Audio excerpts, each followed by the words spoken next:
Bonjour, je m'appelle Marlène Thibault, j'ai 33 ans, je suis mariée, j'ai 2 enfants de 4 et 6 ans et je suis installée depuis le 1er novembre 2022 sur une exploitation en chèvres laitières bio. Donc je suis installée en EARL avec mon mari Benoît Thibault et mon beau-frère Pierre Thibault. Nous ici on a 80 hectares, donc il y a 45 hectares qui sont en conventionnel et on a le reste qui est en bio, tout autoproduit pour les chèvres. Donc on en a 215 en ce moment. Donc j'ai commencé par un bac pro CGEA en 1 an que j'ai fait à Granville. Ensuite, j'ai poursuivi par un BTS Axe à Beaupro, dans les Mauges, dans le 49.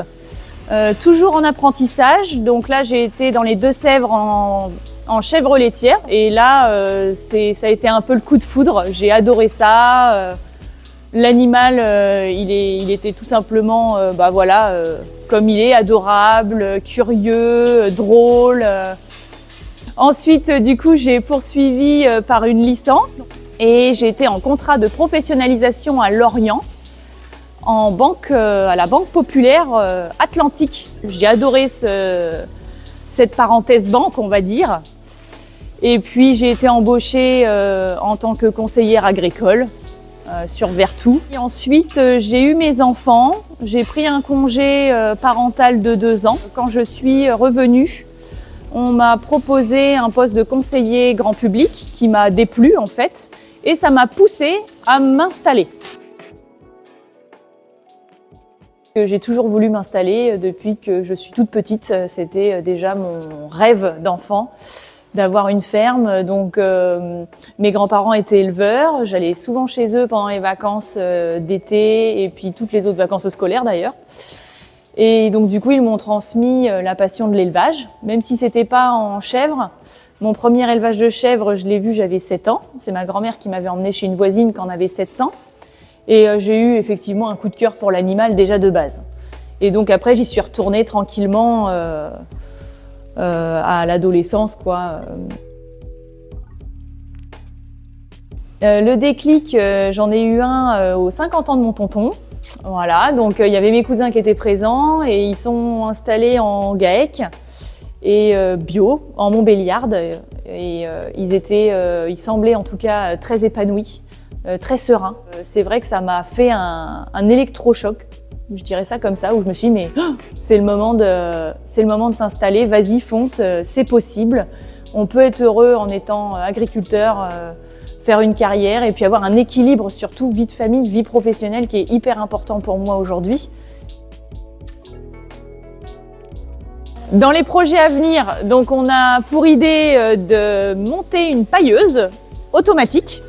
Donc il y aurait un rail qui part de la pièce qui est derrière. En fait, on a un petit bâtiment et ça ferait un U comme ça. Hop, ça passerait au-dessus de la porte qui est là.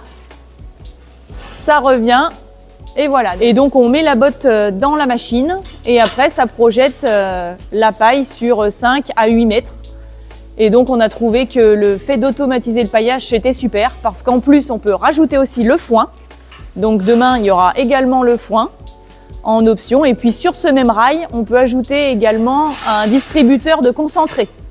Donc là ce serait merveilleux.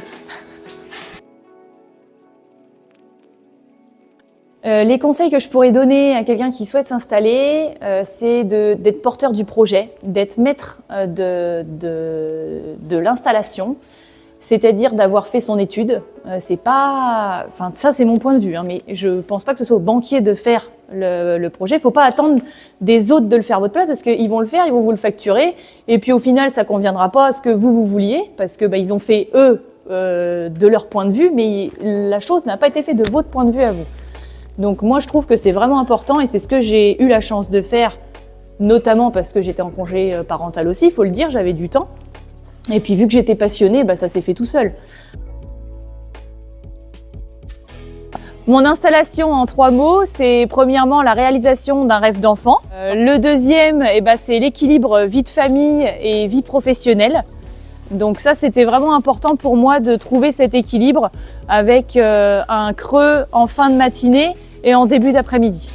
Et la troisième chose, c'est la liberté, tout simplement. La liberté quand même des horaires. Et puis le fait de ne pas avoir de hiérarchie, parce que j'ai su ce que c'était que d'en avoir une, avec des objectifs commerciaux, etc. Et donc je suis vraiment bien contente aujourd'hui d'avoir cette liberté de décider, d'être maître de mes propres choix, les décisions et mes réflexions également.